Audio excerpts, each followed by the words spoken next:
मुख्यमंत्री डॉक्टर मोहन यादव की अध्यक्षता में मंगलवार को मंत्रालय में मंत्रिपरिषद की बैठक संपन्न हुई। बैठक में प्रदेश के विकास से जुड़े महत्वपूर्ण निर्णय लिए गए। मंत्रिपरिषद ने लोक स्वास्थ्य यांत्रिकी विभाग द्वारा प्रदेश में जल जीवन मिशन के अंतर्गत पुनरीक्षित योजनाओं में प्रस्तावित लागत में वृद्धि राशि 2,813 करोड़ 21 लाख रुपए राज्य सरकार द्वारा वहन किए जाने का अनुमोदन किया, जो लगभग 13.55% है। मुख्यमंत्री डॉक्टर मोहन यादव की अध्यक्षता में आयोजित कैबिनेट में उज्जैन में नवीन रेलवे ओवरब्रिज निर्माण के लिए 371 करोड़ 11 लाख, इंदौर उज्जैन ग्रीन फील्ड मार्ग के लिए 2,935 करोड़ 15 लाख और नर्मदापुरम टिमरनी मार्ग के लिए 972 करोड़ 16 लाख रुपए की प्रशासकीय स्वीकृति प्रदान की गई। मुख्यमंत्री डॉक्टर मोहन यादव ने मंत्रिपरिषद की बैठक से पहले अपने संबोधन में प्रधानमंत्री श्री नरेंद्र मोदी द्वारा मन की बात कार्यक्रम की 125वीं कड़ी में प्रदेश की खेल उपलब्धियों का 2 बार उल्लेख करने पर प्रधानमंत्री जी का आभार माना। मुख्यमंत्री डॉक्टर मोहन यादव ने कहा कि ग्वालियर में संपन्न टूरिज्म कॉन्क्लेव में लगभग 3500 करोड़ रुपए के निवेश प्रस्ताव प्राप्त हुए हैं। इनसे ग्वालियर चंबल के साथ साथ सागर संभाग में पर्यटन गतिविधियों को प्रोत्साहन मिलेगा। मुख्यमंत्री डॉक्टर मोहन यादव ने बताया कि 11 से 13 अक्टूबर की अवधि में भोपाल में मध्य प्रदेश ट्रैवल मार्ट आयोजित किया जाएगा। मुख्यमंत्री जी ने बताया कि 3 सितंबर को नई दिल्ली में investment opportunities in PM Mitra park का इंटरैक्टिव सेशन होगा। बदनावर धार में 2,158 एकड़ से अधिक क्षेत्र में 2,000 करोड़ रुपए से अधिक की अनुमानित लागत से विकसित हो रहे टेक्सटाइल हब पीएम मित्रा पार्क लगभग 3 लाख नौकरियों का सृजन होगा, जिनमें 1 लाख प्रत्यक्ष और 2 लाख अप्रत्यक्ष रोजगार शामिल हैं। मुख्यमंत्री डॉक्टर मोहन यादव की अध्यक्षता में आज मंत्रालय में सिंहस्थ 2028 के लिए गठित मंत्रिमंडलीय समिति की चतुर्थ बैठक संपन्न हुई। बैठक में सीएम ने कहा कि सिंहस्थ 2028 महापर्व के सुव्यवस्थित संचालन के लिए दीर्घकालीन कार्य योजना का समय सीमा निर्धारित करते हुए क्रियान्वयन सुनिश्चित किया जाए। उज्जैन शहर के अंदर हरी फाटक एक है, वहाँ पर आरओबी बनना है। 4 लेन 980 मीटर लंबाई है इसकी, और अभी वहाँ पर हालांकि ब्रिज है पर 2 लेन का है। और जिस प्रकार सिंहस्थ आ रहा है और संख्या के बारे में अभी कोई भी अनुमान नहीं है, पर हम अपनी तैयारी उस पर कर रहे हैं कि हमेशा जितने आती है उससे 3 गुना भी अगर जनता आए तो हम कम से कम उनके सुविधापूर्वक आके स्नान कर सके, ये हमारी तैयारी है।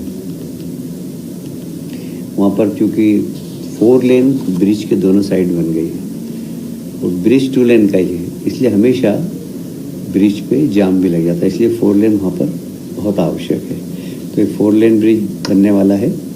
इसकी लागत लगभग 371 करोड़ की है प्रशासकीय स्वीकृति। आज इसको कैबिनेट ने मंजूरी दे दी है। फाइनेंस की भी मंजूरी आ चुकी है और हमारे विभाग ने भी इसमें मंजूरी दे दी थी।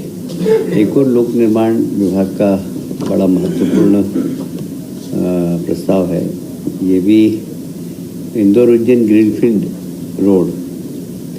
इसमें 4 लेन रोड है, साथ में पेवर शोल्डर है और साथ में सर्विस लेन भी है। तो यह पहले विभाग बनाने वाला था इस रोड को, पर चूँकि वहाँ के ग्रामीण क्षेत्रों के लोगों की मांग थी कि यहाँ सर्विस लेन भी बनाई जाए, तो इसकी लागत बढ़ रही थी, इसलिए इसको हाइब्रिड एन्युटी मॉडल, जिसमें बीओटी भी होता है और ईपीसी भी होता है। तो ईपीसी और बीओटी दोनों मिलाकर इसको हाइब्रिड एन्युटी मॉडल कहते हैं इसको।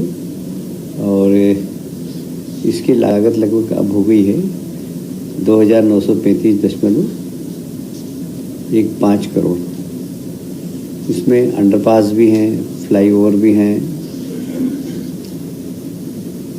छोटे छोटे मध्यम श्रेणी के पुल भी हैं, जंक्शन भी हैं। इन सब को ध्यान में रखते हुए लागत थोड़ी सी बड़ी है।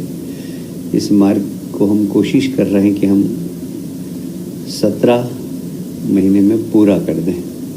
इसके संसाधन और कंसेशन की जो समय सीमा है वो लगभग 17 वर्ष होगी।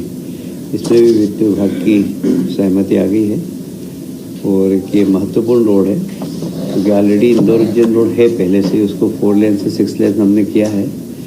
ये एक एक्स्ट्रा रोड बनाई जा रही है। इसी एन्युटी मॉडल से नर्मदापुरम टिमरनी मार्ग, ये 2 लेन बन रही है। और मैं पेवर शोल्डर, ये भी हाइब्रिड एनओडी मॉडल, जैसे मैंने बताया आपको, 72 किलोमीटर की परियोजना है ये। और लगभग इसकी लागत भी 972.16 करोड़ की होगी। इसमें भी 2 अंडरपास है, 4 बड़े पुल हैं, 37 मध्यम श्रेणी के पुल हैं, कुछ जंक्शन हैं 14, और बीच में क्रॉसिंग भी है। इन सब को मिलाकर एक अच्छी रोड बने और इसका भी मार्ग निर्माण कंसेशन अवधि 17 वर्ष रहेगी। प्रधानमंत्री जी का एक सपना है कि हर घर के अंदर शुद्ध जल पहुँचे, नल जल योजना। क्योंकि WHO का एक रिपोर्ट के अंदर ज़्यादा जो हमारे यहाँ बीमारियाँ होती है, विशेषकर एशिया के अंदर, वह वाटर के द्वारा होती है, गंदे पानी से होती है। और इसलिए शहर स्वच्छ रहे, स्वस्थ रहे, भारत स्वच्छ रहे और स्वस्थ रहे, ये प्रधानमंत्री जी का सपना है। और इसीलिए नल जल योजना जो प्रधानमंत्री जी की बहुत ही उनके प्रिय योजना है, और उसमें मध्य प्रदेश ने काफ़ी अच्छा काम किया है। जल जीवन मिशन के क्रियान्वयन के हमने वापस अभी एक बार पुनरीक्षित करने के बाद ऐसा लगा कि अभी योजना हमारी अधूरी है और उसमें और पैसों की आवश्यकता है। अब चूँकि केंद्र सरकार ने अपना बजट बता दिया था पहले, पर अब जो भी लागत आने वाली वो मध्य प्रदेश सरकार अपने बजट से देगी। और इस प्रकार मिशन में अब तक लगभग 20,765 करोड़ की लागत की 27,990 एकल ग्राम नल जल योजनाएं, राशि लगभग 60,786 करोड़ लागत की 148 समूह जल प्रदान योजनाओं की स्वीकृति प्रदान की गई है। स्वीकृत हुई थी वो 27,990 योजनाएं, उसमें से 15,947 ग्रामों की योजनाएं पूर्ण हो चुकी हैं एवं 12,043 योजनाओं में से योजनाओं के कार्य विभिन्न चरणों में अभी प्रस्तावित है। विभिन्न कारणों में अभी तक कुल 8,358 योजनाओं के फिर से पुनरीक्षण की आवश्यकता हुई। यदि पुनरीक्षण की कार्रवाई नहीं की जाती तो 7 लाख ग्रामीण परिवार क्रियाशील घरेलू नल कनेक्शन से वंचित रह जाते हैं। प्रत्येक घर में नल पहुँचे, ये प्रधानमंत्री जी के सपने को पूरा करने के लिए हमने बार बार इस योजनाओं को मुख्यमंत्री जी स्वयं 30 तारीख को कॉन्क्लेव में लगभग 3,200 करोड़ से अधिक के निवेश प्रस्ताव हमें मिले हैं। 7 भूमियों के लिए 6 निवेशकों को लेटर ऑफ अलॉटमेंट प्रदान किया गया। सीधे तौर पर 7 करोड़ से अधिक का निवेश और बड़ी संख्या में रोजगार सृजन होगा। आप जानते हैं कि पर्यटन अपने आप में एक बहुत बड़ी इंडस्ट्री है और इसमें देश के बड़े इन्वेस्टर जो पर्यटन के क्षेत्र में काम करते हैं, उन लोगों का आना, रुचि लेना और तत्काल इस कॉन्क्लेव में ऑफर को स्वीकार करते हुए MOU करना, ये एक बहुत बड़ी उपलब्धि है। Shri Sachin Gupta service land and developers private limited हैं, उन्होंने 1,000 करोड़ का MOU किया है। श्री मुकेश अग्रवाल जी और Babulal Jain Shruti infrastructure private limited 500 crore का किया है इन्होंने। Shri Vikas Ahluwalia John by the park 500 crore का। श्री काहा डेवलपर्स प्राइवेट लिमिटेड, इनका 250 करोड़ का। और ऐसे ही लगभग 20 से अधिक निवेशकों के प्रस्ताव मिले हैं, जिसकी राशि कुल 3,200 करोड़ से अधिक रही है। यह कॉन्क्लेव 11 से 13 अक्टूबर तक आयोजन होने वाली मध्य प्रदेश ट्रेवल मार्ट की एक तैयारी का हिस्सा है। धार जिले के अंदर है, वह फिर से एक बार पूरे देश के अंदर एक क्रांति आ रही है कॉटन इंडस्ट्रीज। एक समय था कि हमारे देश में कॉटन इंडस्ट्रीज पूरी दुनिया के अंदर बड़ी फेमस थी। इंदौर, उज्जैन, अहमदाबाद, बुरहानपुर, ये सब कॉटन इंडस्ट्री के बड़े उद्योग थे और बड़े कॉटन के मार्केट भी थे, वो बड़े कॉटन क्लॉथ की मार्केट भी थे। दुर्भाग्य से कुछ समय ऐसा आया कि कॉटन इंडस्ट्री पूरी तरीके से ठप हो गई। आप सभी जानते हैं उसमें लाखों मजदूर भी बेरोजगार हुए थे, पर सरकार ने उन बेरोजगार मजदूरों के लिए चिंता की।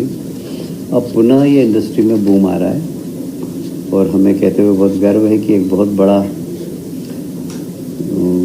पार्क और पीएम मित्रा पार्क धार में मिला है हमको। उसका एक रोड शो 3 सितंबर को हमारे केंद्रीय मंत्री श्री गिरिराज किशोर जी टेक्सटाइल मिनिस्टर हैं, उनके साथ एक रोड शो होगा और उसमें सभी टेक्सटाइल उद्योग के देश के और बाहर के भी लोग आएंगे और हम तत्काल भूमि आवंटन प्रक्रिया प्रारंभ करेंगे।